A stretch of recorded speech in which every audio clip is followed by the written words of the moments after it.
The pen hovered over the paper, my hand frozen midair. I could smell the ink, sharp and chemical, mixed with the sterile office air conditioning. The notary shifted in her seat, uncomfortable with the silence stretching between us.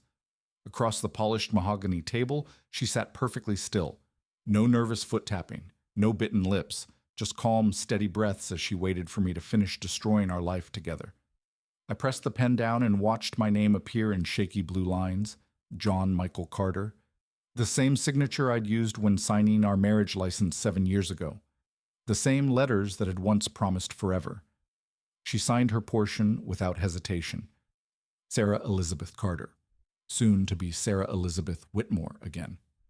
Her maiden name flowed from the pen like she'd been practicing. "I hope we can both move on," she said, capping her pen with a quiet click. Her tone was gentle, almost apologetic, but her eyes were already somewhere else, somewhere I wasn't. That was when I knew. She'd checked out long before today. While I'd been clinging to hope, she'd already packed her bags in her mind. The notary gathered the papers with practiced efficiency. Copies will be mailed to both parties within 10 business days. Sarah stood first, smoothing her blouse. No wrinkles, no imperfections. Just like how she'd presented this divorce, a clean, necessary break. I stayed seated as she walked out, watching through the glass partition as she paused outside the building. Not to cry, not to look back, but to check her phone and smile. That smile haunted me all the way home, because it wasn't the smile of someone who'd just lost something. It was the smile of someone who'd won. The movers came on a Tuesday.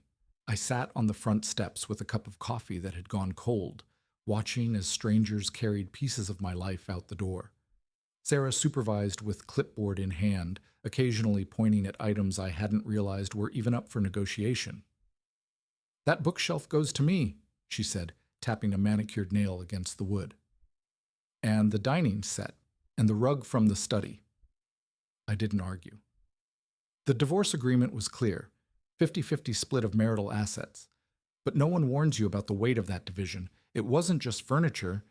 It was the books we'd read together, the wine glasses we'd toasted with, the framed photos from vacations where we'd been happy, all severed down the middle with clinical precision. When they lifted the painting from above the fireplace, the one we'd bought from a street artist in Barcelona, something inside me cracked. "You're taking that?" My voice sounded raw. She didn't look at me. I always liked it. That was the problem. I had been the one to spot it first. I had been the one to haggle with the artist in broken Spanish while she laughed at my accent. Now she rolled it up like a poster, tucking our memory into a cardboard tube. By afternoon, the house was a carcass.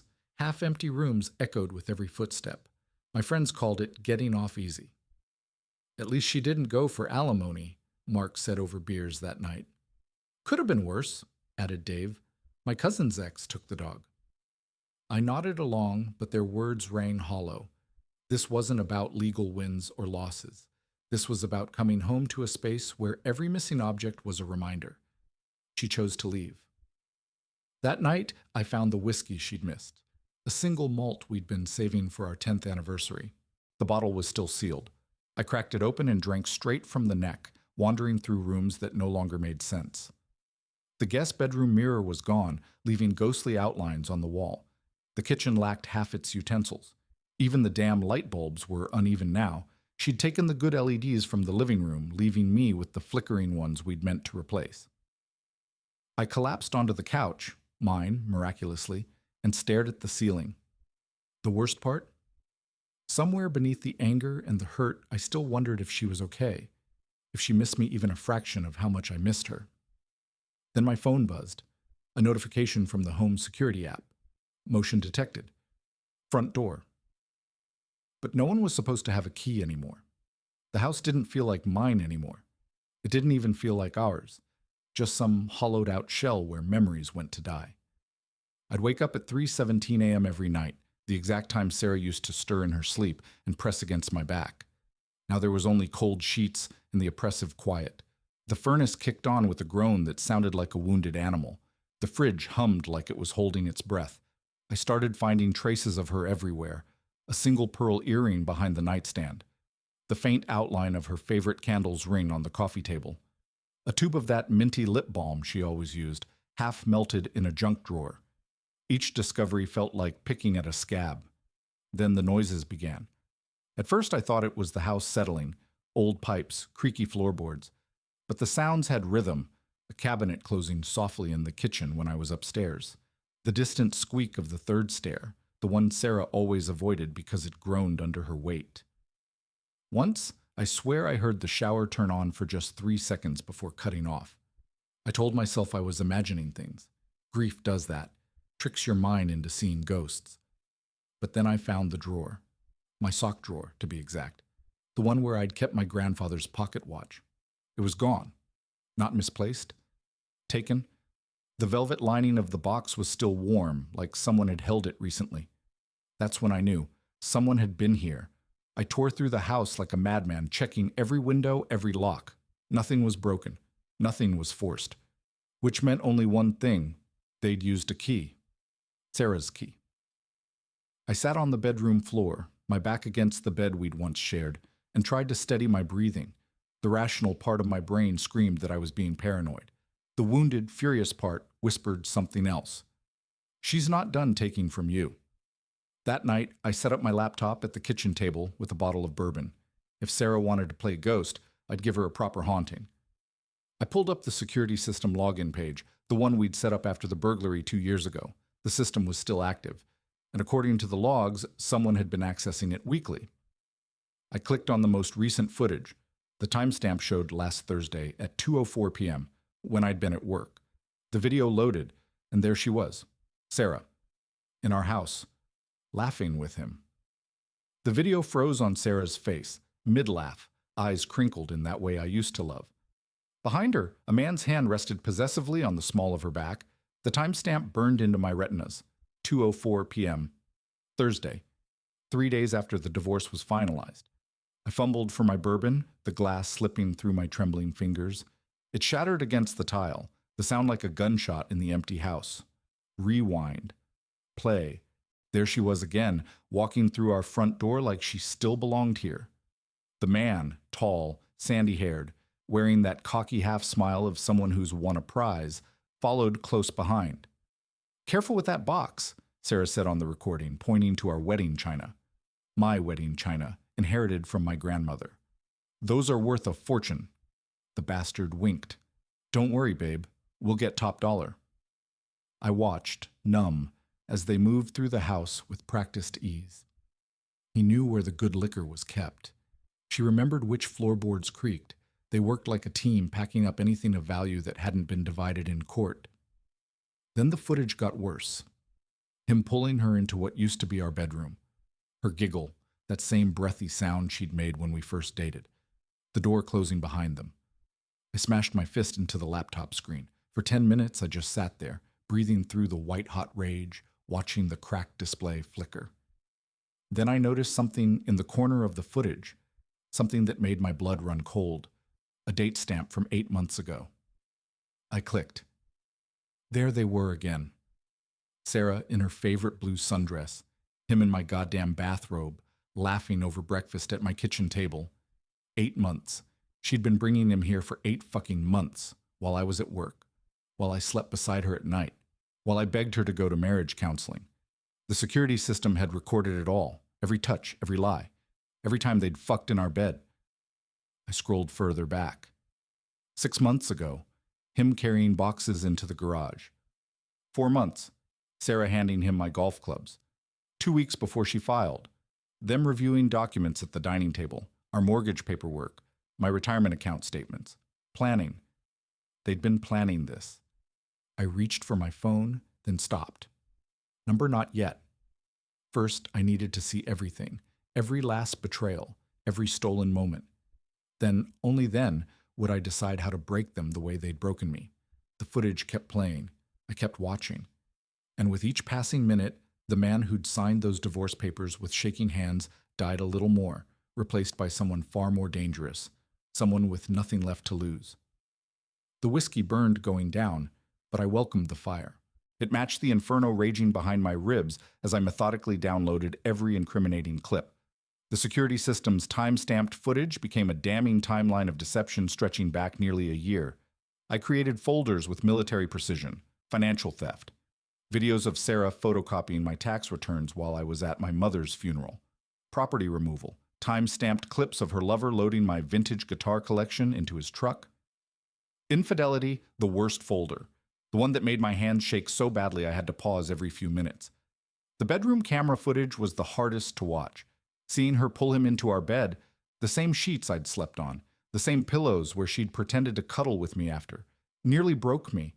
But I forced myself to watch every second, to catalog every betrayal with cold, clinical detachment.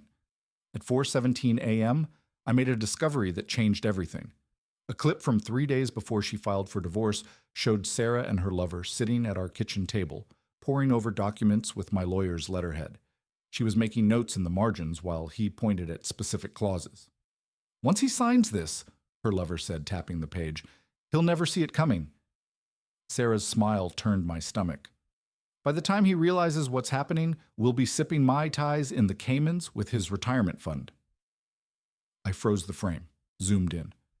There, clearly visible, was my forged signature on several documents, pages I'd never seen before, power of attorney forms, account transfer authorizations, documents that would have given her complete control over assets the court never touched. The realization hit like a sledgehammer. The divorce settlement was just phase one. I grabbed my car keys, then stopped. Number running to a lawyer half-crazed and sleep-deprived would only hurt my case. Instead, I did 3 things. Backed up all footage to 3 separate encrypted drives, changed all security system passwords, set up motion-activated alerts for every entry point. As dawn painted the walls gray, I stood in my bedroom, staring at the indentation in the carpet where her nightstand used to be. The rage had burned down to something far more dangerous, cold, calculating purpose. They thought they'd won. They thought I was broken. But they'd made one fatal mistake. They'd left me with nothing to lose. And a man with nothing to lose is the most dangerous creature on earth. Tomorrow I'd visit my lawyer. Tonight I'd finally get some sleep. Because the war started at dawn. My lawyer's office smelled of leather and expensive coffee. Markham steepled his fingers as I slid the flash drive across his polished mahogany desk. "Tell me this isn't what I think it is," he sighed. I said nothing. The monitor's glow reflected in his glasses as footage played. Sarah and her lover reviewing documents dated months before our separation. Her voice crisp through the speakers. "The prenup has a sunset clause. July 15th, it voids automatically." Markham's jaw tightened. "That's fraud. Worse." I tapped the keyboard. The next clip showed them inventorying my grandfather's coin collection, items never declared in the divorce. Theft, perjury, conspiracy. He exhaled sharply. "We'll need..." "Already done." I laid out a notarized inventory of missing assets. Also pulled these. Bank statements showed suspicious withdrawals starting 11 months ago. Always on Thursdays, always in cash. Exactly when security footage showed him visiting. Markham leaned back, the chair creaking. "This changes everything." Outside, rain streaked the windows like prison bars. I thought of Sarah's smug smile at the courthouse, how she'd patted my hand like I was some pitiful fool. "Here's what I want," I said, sliding a list across the desk. "Full asset recovery, criminal charges for fraud, a restraining order barring her from my property." Markham studied me. "And him?" I smiled for the first time in months. "Oh," I said, standing to leave. "I have special plans for him." The elevator doors closed on Markham's troubled expression. In my pocket, the burner phone vibrated. A text from a private investigator. "Got his work address. You sure about this?" I thumbed a reply as rain drummed against the skyscraper. "Never been more sure of anything in my life." The diner smelled of burnt coffee and bacon grease, the perfect place for what needed to be done. I sat in the back booth, watching the door through the reflection in my coffee cup. The PI's dossier lay heavy in my lap, filled with everything there was to know about Daniel Whitaker. Accountant, golf enthusiast, married, until 6 months ago. The bell above the door jingled. He walked in with that same confident swagger from the videos, crisp dress shirt slightly wrinkled at the elbows. I watched him scan the room, his expression shifting from confusion to shock when he recognized me. "John?" His voice cracked slightly. "What the hell are you—" "Sit down, Daniel." I pushed a manila envelope across the Formica table. "You're going to want to see this." His hands trembled as he opened it. Color drained from his face when he saw the first photograph. Time-stamped security footage of him carrying boxes from my garage 8 months ago. I can explain. Save it. I sipped my coffee, calm as a Dead Sea. Here's what's going to happen. You're going to return every single item you stole. Then you're going to transfer $28,450 to this account. I slid a sticky note across the table. That's half of what you made pawning my things. He started to protest. I tapped the envelope. Or I show this to your boss, and the IRS, and your ex-wife, who I hear would be very interested to learn why your divorce really happened. The coffee tasted bitter and perfect as he crumbled before me. Outside, a police cruiser drove by, its lights reflecting in Daniel's suddenly sweaty face. I leaned forward, smiling for the first time in a year. "Tick-tock, Danny boy, your move." The courtroom smelled of lemon polish and suppressed rage. Sarah sat at the defendant's table, her lawyer murmuring frantic reassurances. She still wore that same diamond necklace, the one I'd bought for our 5th anniversary. The judge adjusted his glasses as my attorney approached with the evidence. "Your Honor, we've uncovered deliberate fraud." The projector hummed to life. There she was, Sarah, clear as day, whispering to her lover in our kitchen. "The judge will never approve this settlement if he knows about the offshore accounts." A gasp rippled through the courtroom. Sarah's perfect facade cracked. Her lawyer stood. "This footage was obtained illegally."